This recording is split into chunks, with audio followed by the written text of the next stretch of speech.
when I think about therapy and the way it can holistically impact the mind, body, and soul. If somebody wants to get a six-pack physically, right? First of all, everyone already has a six-pack. It's just that most people can't see it. You know what I mean? They have a nice little protective coating around where that six-pack is. So everybody already has a six-pack, but the work you would have to do to see it, right? You couldn't just do crunches all day. No. Right? Like, I'm going to see my abdomen, and I'm doing crunches every day. You're never going to see it because it takes a total body workout to see the results in the specific area that you need to see it. Yeah. So why are we doing the bench press today if I want to see my abs? Because without you working on your pectorals, you're never going to see your abdominal. Why do we have a leg day?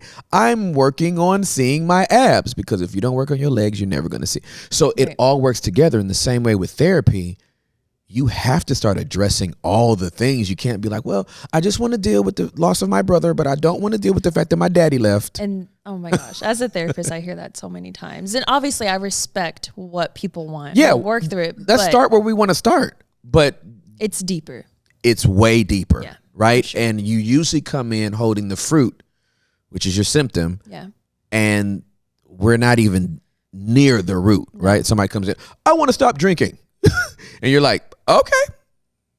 But if we're going to deal with that, we're going to also get to the point where we deal with the fact that you're only drinking because you're depressed. Right.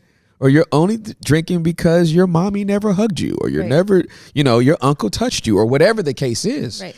So I feel like, I think you're just giving a lot of encouragement to people to not be afraid of going to the place of discomfort. I don't know what your studies have given you statistically, but my life coach said something to me that was like mad depressing. And then after I was depressed, then I was like, oh, this makes perfect sense. So she was like, Tim, had to come back to the voice. She was like, only like 1% of humanity does their grief work. Like, yeah. I don't know if you know, but like only 1% of humanity does their soul care. That's like 8 million people. Yeah. That's like Arlington, DFW, and Fort Worth. Actually, Dallas alone is 7 million. So that's Dallas and Irving. Small. That's the count for the people in the world that do their grief work. Yeah. Right? If that's the case, that would mean, or is it 80 million? I'm not good at math. If it's 80 million, that's only 3 states.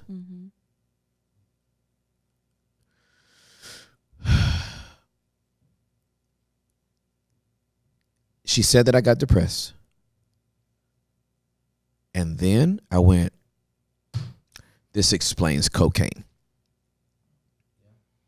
This explains Xanax. This explains Molly. This explains the alcohol industry. This explains the tobacco industry. This explains meth. This explains marijuana.